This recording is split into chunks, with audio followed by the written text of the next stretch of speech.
Bon, Alors, vous avez compris que le débat n'a jamais pris fin à la pause. On revient à Lomé pour finir avec le Togo, où 4501 enseignants seront recrutés pour renforcer le secteur de l'éducation. 3000 l'année dernière et 4500 cette année. Emmanuel Vivien Tomi, le ministre, le ministre de l'éducation, de l'enseignement primaire, le professeur Dodi Kokoloko, il mise beaucoup sur l'éducation, visiblement. Vous savez que l'éducation, l'enseignement, cela fait partie quand même des promesses du chef de l'État, Faure Gnassingbé, au moment de la campagne. Il a parlé d'une éducation forte, et puis de revoir aussi le système de l'enseignement dans le pays. Et la tâche est confiée au ministre Kokoroko, chargé des enseignements techniques, professionnels, l'artisanat. C'était de revoir comment est-ce qu'on peut répondre aux besoins dans le domaine de l'éducation, dans le domaine de l'enseignement. Vous savez qu'il y a encore des milieux aujourd'hui où il y a des enseignants volontaires qui sont payés pratiquement sur les petites cotisations des uns et des autres. Et donc le monde éducationnel a besoin cruellement d'enseignement au niveau du primaire, au niveau du secondaire surtout. Et donc le gouvernement, pour tenir à sa promesse, a lancé effectivement ce recrutement pour pouvoir répondre à ces besoins aussi et également pour rectifier le tir au niveau de certaines écoles. Si vous avez des écoles qui manquent tellement d'enseignants qu'un seul enseignant est obligé de faire 2 ou 3 matières, je pense que ce n'est pas bien pour la santé ou la qualité de notre éducation. Aujourd'hui, il est très important qu'on mise sur l'éducation, mais aussi sur la formation. Et moi, il y a un terme qui me tient à cœur, c'est l'adéquation formation-emploi. Oui. Pour quel objectif formons-nous les jeunes aujourd'hui?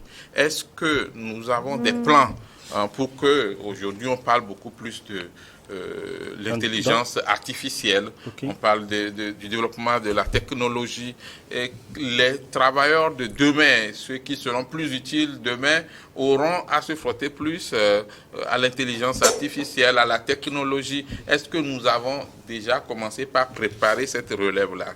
L'agriculture, même, elle est moderne, elle est mécanisée, elle est modernisée. Est-ce que nous préparons réellement aujourd'hui des jeunes pour pouvoir aider? Parce que aujourd'hui, il ne s'agit plus de dire je suis paysan, il s'agit de dire je suis agriculteur, c'est-à-dire que je suis producteur agricole. Je suis dans l'industrie agricole. Je ne sais pas si un jour on va arriver à des productions de taille comme aux États-Unis, de taille comme même en Europe. Rien qu'en France, vous avez des agriculteurs ou des producteurs qui peuvent étendre leur ferme ou leur culture sur des hectares, des centaines et centaines d'hectares. Nous avons la possibilité, nous avons la terre qu'il faut. Donc, aujourd'hui, l'éducation doit se pencher également sur cette adéquation-là avec l'emploi. Et en cela, on a besoin des enseignants pointus dans des domaines bien précis. Et je pense que ce recrutement va tenir compte de ces facteurs-là aussi. Si vous prenez le monde de l'informatique, aujourd'hui, les choses ont tellement évolué que on se dit, ceux qui enseignent l'informatique, eux-mêmes doivent être recyclés. Et je pense que petit à petit, on va vers là. Ce recrutement doit permettre d'augmenter le nombre d'enseignants.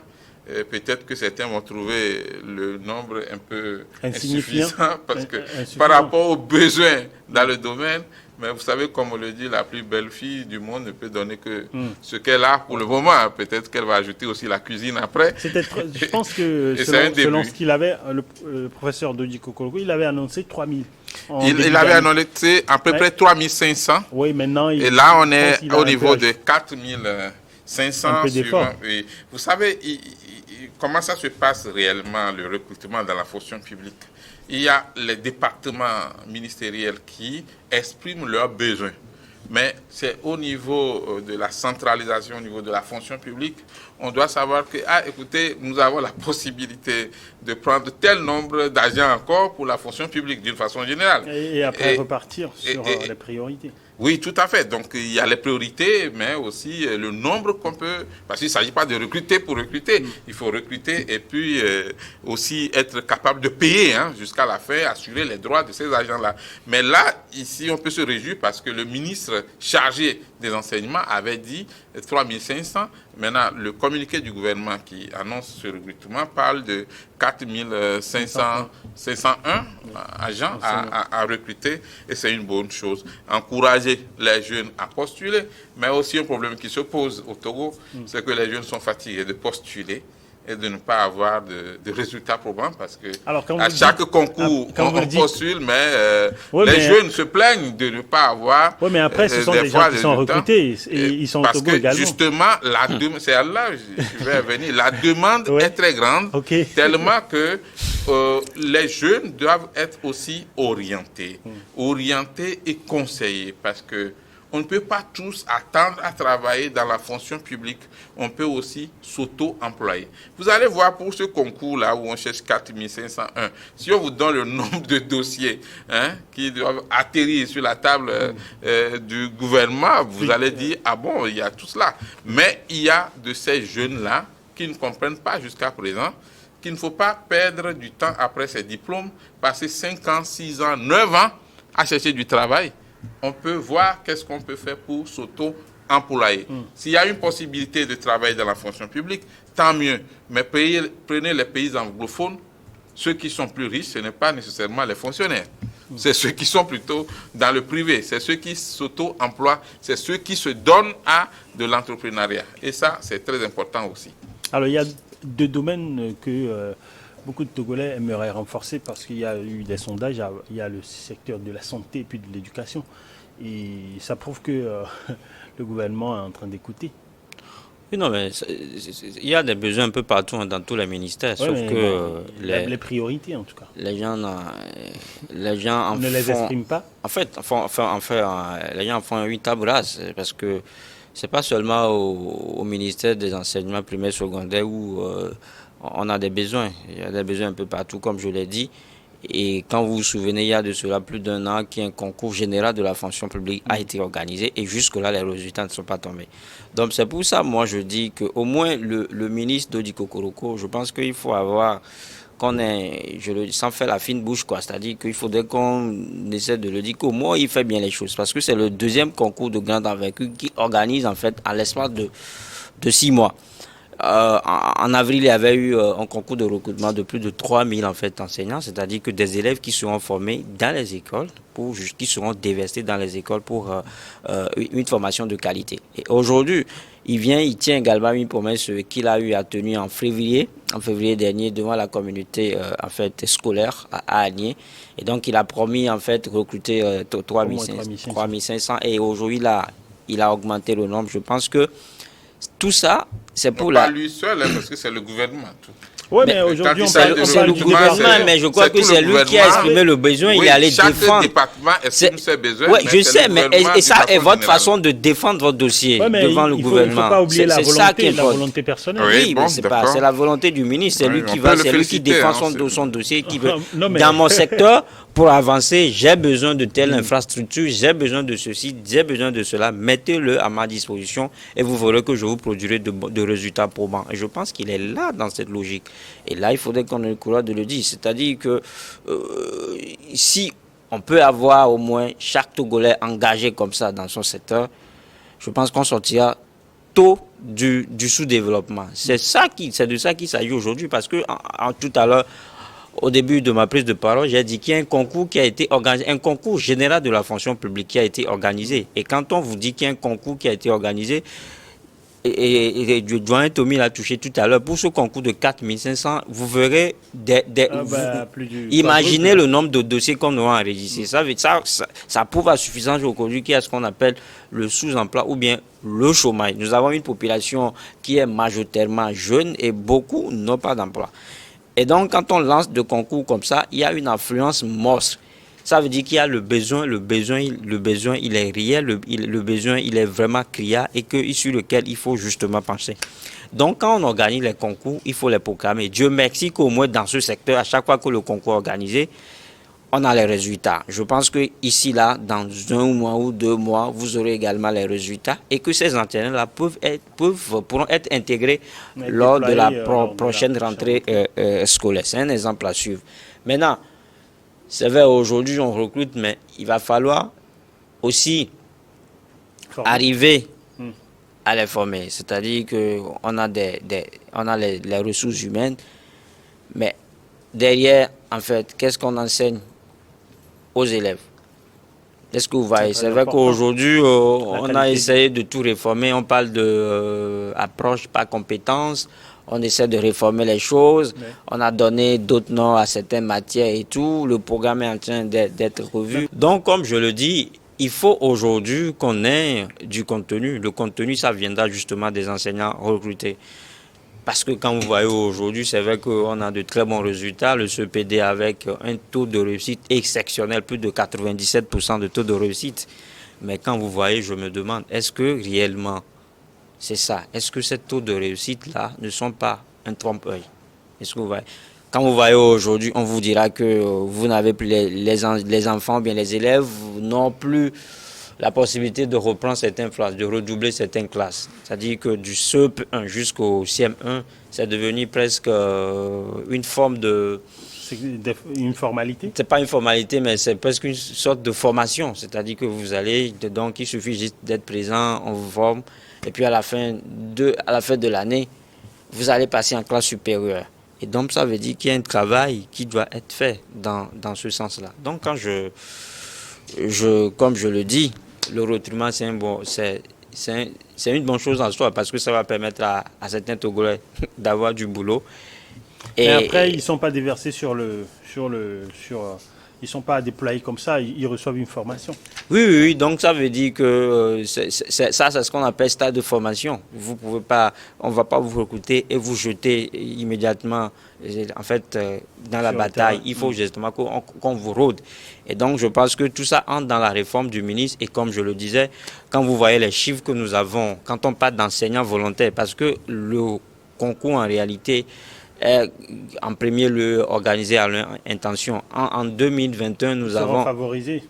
Ils seront favorisés. En 2021, nous avons entre 15 000 et 16 enseignants volontaires. Mais aujourd'hui, ils sont tellement recrutés que quand vous voyez, il ne reste qu'une portion. Ils sont à peu près 6 000 enseignants volontaires. Ça veut dire que la volonté du ministre d'arriver à les enrôler tous est énorme. Cette volonté, elle est manifeste.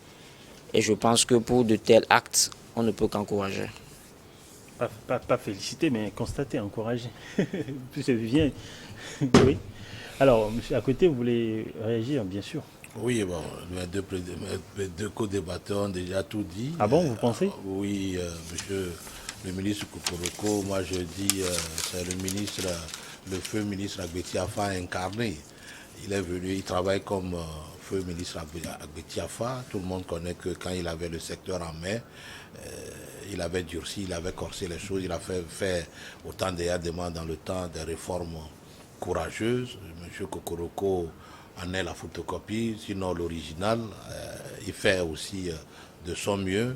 Tout le monde va dire que, tout le monde unanimement peut dire aujourd'hui que depuis qu'il a pris les rênes alors de ce ministère-là, il a fait des réformes audacieuses qui parfois l'ont amené à être jeté en pâture, mais finalement tout le monde lui donne raison.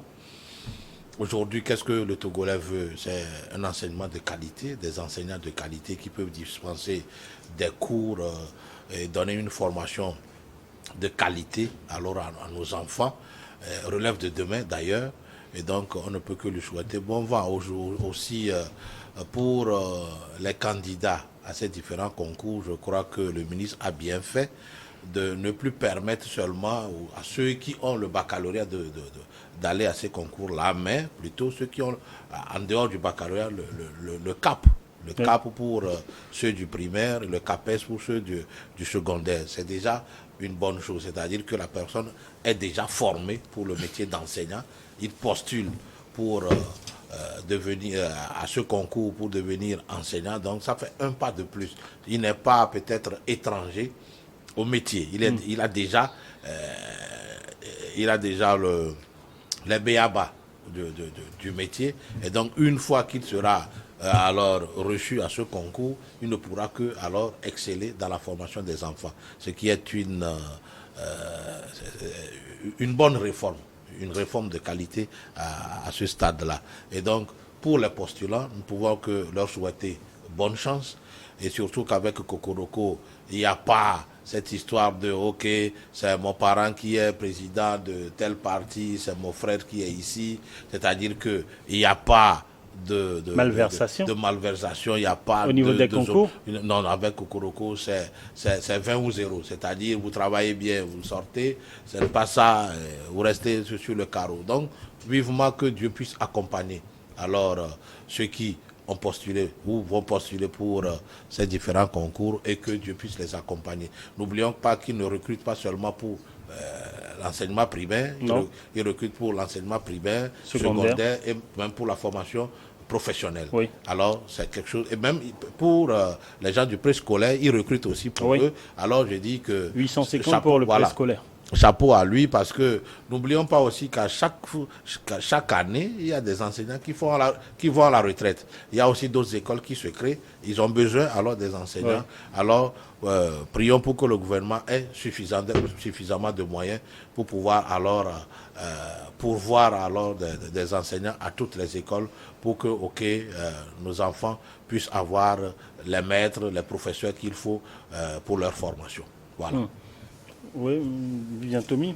Non, juste dire que c'est le secteur de l'enseignement en réalité qui est concerné concerné par ce recrutement, mais je précise que c'est le gouvernement qui recrute. Il faut féliciter mon cher ami Kokoroko. Oui, je ne sais pas. Bon, enfin, j'ai envie de poser la question aussi. Je félicite Monsieur Kokoroko, mon cher ami, pour tout ce qu'il fait dans ce domaine depuis qu'il est à la tête du département. Mais ajouter que quand il s'agit d'être recruté dans la fonction publique, et je sais de quoi je parle, c'est une question de gouvernement, ce n'est pas une question de la volonté de seul ministre. Je pense que c'est important de le préciser. Quel que soit le secteur dans lequel on va recruter, il y a un processus. Par exemple, un ministre ne peut pas signer lui seul un avis de recrutement sans la signature du ministre de la fonction publique. Alors on va dire que c'est pour la fonction publique. Le ministre a fait un bon lobby alors. Donc le ministre a fait un bon lobby, il faut le noter. D'ailleurs même M. Kokoroko a commencé les réformes. Parce qu'on ne va pas dire qu'il a tout fait, mais il a commencé des réformes. Il a remis tous les enseignants au pas. Aujourd'hui, on ne peut pas tolérer l'absence des enseignants dans les écoles, contrairement à ce qui se passait avant, où des enseignants peuvent se permettre de passer 2 ou 3 jours et donner peut-être des raisons qui ne valent pas la peine. Mais aujourd'hui, je crois que tout le monde est strict, puisque toi, le directeur ou le proviseur, si tu ne tiens pas garde, toi aussi tu seras sanctionné. Donc, chacun fait son boulot. C'est vrai aussi que je ne vais pas revenir sur la question de la grève, parce que les réglementations nouvelles ont défini de nouvelles orientations pour la manifestation ou pour les débrayages. Mais aujourd'hui, il faut reconnaître que M. Kokoroko fait du bon travail. Mais je précise une fois encore, quand il s'agit de recruter pour la fonction publique, ce n'est pas une question d'un seul ministre, ce sont tous mes amis. C'est une question de gouvernement et c'est très important. Maintenant, par rapport au concours, au recrutement de fonctionnaires d'une façon générale, j'avoue que c'est tout un processus. C'est tout un processus et ça prend des fois du temps. Peut-être qu'en tant que citoyen, on sera impatient, on va dire que cela traîne trop, mais vivement que ces résultats aussi soient proclamer très vite pour Alors, que ceux qui sont retenus... Vous faites référence au concours général général de la fonction publique. Oui. Donc, expliquer que en réalité, quand l'État veut recruter des agents, il y a tout un processus. Et quand c'est un recrutement général, c'est encore plus difficile que quand c'est un recrutement spécifique dans un secteur bien déterminé. Mais ce n'est pas une raison, parce que gouverner, c'est prévoir, et la bonne gouvernance exige qu'on donne des comptes, on rende compte aux citoyens de comment on gère la cité. Donc, on va espérer que très bientôt, le gouvernement se prononce sur ces fameux résultats de ce concours de recrutement général. Mais aussi, ce n'est pas fini. Dans les jours qui viennent, il y a beaucoup de ministères qui vont également, avec le ministère de la fonction publique, lancer des concours, donc que les jeunes puissent s'apprêter pour cela. Mais je précise une fois encore, tous les Togolais ne peuvent pas être dans la fonction publique. On peut s'auto-employer. Et la preuve, Dangote n'est pas dans la fonction publique, mais aujourd'hui, il vient de créer une raffinerie qui a une portée mondiale. Le secteur privé est également porteur. En attendant que vous soyez recruté dans la fonction publique, chers jeunes, il faut commencer par s'auto-employer. Il faut voir qu'est-ce qu'on peut faire. On peut faire du jus, on peut développer beaucoup de secteurs. Il y a l'agriculture également qui a une grande portée économique aujourd'hui. Ça, c'est très important. Ne laissons pas les rumeurs dire que ceux qui n'ont rien à faire, c'est eux qui font l'agriculture. L'agriculture est un business très rentable, surtout quand c'est de grande portée. Encourager aussi les banques, les institutions bancaires du Togo à avoir confiance aux jeunes, je pense que à les accompagner. Ce problème a été réduit maintenant en grande partie, hein, parce qu'aujourd'hui, les institutions de microfinance et même les institutions financières en général aujourd'hui ne font plus... Vous connaissez combien de banques prêtent de l'argent aujourd'hui un peu trop dur avec les... Non, moi je ne parle pas des microfinances nécessairement, mais je parle des banques. Combien de banques prêtent de l'argent directement aux jeunes pour se jeter dans l'agriculture? Moi, je n'en connais pas beaucoup pour le moment. Et même dans l'entrepreneuriat, je ne veux pas faire de publicité. Façon générale, non, vous ne pouvez même pas donner le nom. Non, je ne peux pas. Mais on était dans l'entrepreneuriat d'une façon générale, je pense que les banques font un pas, mais on leur demande de faire encore plus. Oui, je donne un secteur, par exemple, qui est le parent pauvre, le cinéma, la culture. Sinon, il y a aujourd'hui des institutions financières combien qui de banques aident même les agriculteurs à pouvoir se payer les engins de mécanisation. Mais il faut les encourager à faire encore plus. Il faut sensibiliser les jeunes à pouvoir aller vers ces banques-là pour pouvoir prêter de l'argent et investir dans la production agricole, comme le président de la République du Togo et le gouvernement le disent. Nous devons embrasser notre agriculture, nous devons être capables de produire, d'exporter et de nourrir, pourquoi pas, la sous-région. Monsieur Akoté, vous voulez réagir? Je voudrais changer un peu de registre parce que c'est du Togo il s'agit. Je voudrais aller dans le secteur du ministère du transport et des pistes rurales, quelque chose comme ça, oui. Voilà. Quand vous allez dans nos préfectures, je crois que l'année passée, fin année passée, il y a eu des lancements de reprofilation des voies. C'est-à-dire que vous voulez évoquer un sujet qui n'est pas lié à oui, non, mais les pistes sont liées à l'agriculture. Voilà. Quand il y a de bonnes rues... Je crois qu'il y a un sujet, il faudrait s'en tenir. On devait débattre en fait. Effectivement. On parle de recrutement. Justement, ça dit que moi je voulais revenir sur ce que disait Tommy tout à l'heure. Mais il n'a pas fini là. Oui, mais on ne peut pas débattre d'un sujet. Non, mais attendez, il va chuter d'abord avant que vous lui retirez la parole. Quand on parle d'école, le maître d'école va passer par vous. Voilà, pour aller à l'école.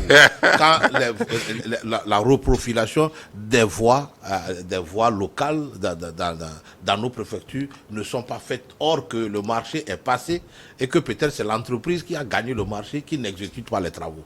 cela enfreint aussi l'économie nationale. Puisque pour aller à l'école, il faut aussi passer par une bonne voie. Et que les parents arrivent aussi à écouler leurs marchandises pour pouvoir payer les frais. Votre inquiétude, alors, mon inquiétude, quand vous allez dans les préfectures, je ne sais pas, mais les entreprises qui ont en charge alors la reprofilation des voies ne le font pas. D'autres font les caniveaux, ils ne finissent même pas, ils laissent tout. Même comment on appelle, les latérites, les camions de latérite sont laissés sur la voie, qui crée aussi des cas d'accident.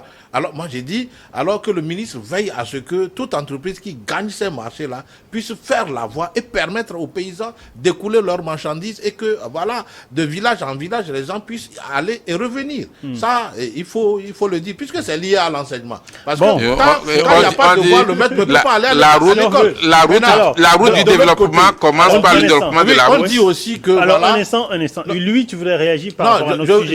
Non, je finis d'abord. Non, lui, il va terminer. Non, je finis et puis lui finit le... Non, mais laissez-le finir, okay, parce que c'est un raisonnement. Maintenant, moi j'ai dit, de l'autre côté, quand on dit que les jeunes aillent à l'agriculture, que les jeunes aillent à l'élevage ou que les jeunes aillent à l'entrepreneuriat, alors quelles sont les mesures qui sont prises? Il y a beaucoup de mesures, il y a beaucoup d'instruments que le gouvernement a mis en place, mais qui n'est pas à la connaissance de la grande partie de la jeunesse. Ça, c'est aussi une réalité. Que le gouvernement communique sur ces instruments-là, afin que les jeunes qui veulent entreprendre savent où aller et trouver peut-être de l'aide ou avoir peut-être un service donné. Il y a aujourd'hui des services qui accompagnent alors les jeunes entrepreneurs. Mais beaucoup d'entre eux ne connaissent pas où se situent ces services-là, ou à qui s'adresser, ou quel numéro de téléphone il faut appeler. C'est aussi ça la réalité. Même tout à l'heure, les nouveaux bacheliers ne savent pas qui faut-il appeler pour être orienté. C'est beaucoup il faut beaucoup de communication du gouvernement pour pouvoir orienter les jeunes vers ces différents services-là qui puissent peut-être leur baliser le chemin de l'entrepreneuriat ou peut-être de leur formation académique. Aussi, revoir un peu le curricula. Parce que quand l'élève continue par apprendre l'agriculture, alors la géographie des États-Unis, de l'Allemagne, sans pour autant être en Allemagne ou aux États-Unis, il faudrait que c'est la culture générale. Mais je ne refuse pas, mais qu'on revoie un peu le curricula pour donner ce qu'il faut à l'élève, ne serait-ce que pour lui permettre d'exceller. Parce que vous savez, je ne crois pas que si nous voulons un vrai décollement, il faut aussi revoir notre curricula pour permettre à nos jeunes d'aller plus vite à l'essentiel et de devenir peut-être des chercheurs ou peut-être de grands hommes d'affaires. Voilà. Merci Kessigan Kouété d'être passé dans Regard Croisé. Ce sera votre dernier mot. Tout à fait.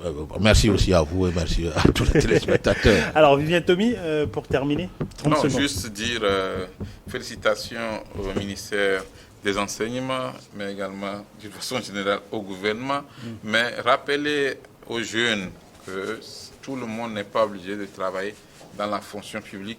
On peut s'auto-employer. Il ne s'agit pas de rester pendant 5 ans, 9 ans, attendre que le gouvernement lance un recrutement. Il faut commencer par faire quelque chose. Et quand il y a un recrutement et vous y postulez, si vous gagnez, effectivement, c'est une bonne chose, mais vous pouvez même être fonctionnaire et continuer par entretenir votre entreprise personnelle ou de production dans un domaine ou dans un autre. L'agriculture également, aujourd'hui, a une importance particulière et il ne faudra pas délaisser ce secteur. C'est très important pour nous et surtout pour notre avenir parce qu'on a vu ce qui s'est passé avec la guerre en Ukraine où on n'avait même plus du pain. Merci à vous tous d'être passés dans Regard Croisé. Merci également à vous, nos chers téléspectateurs, pour votre intérêt à cette émission et d'être restés en notre compagnie. Bonne suite de nos programmes sur New York Info.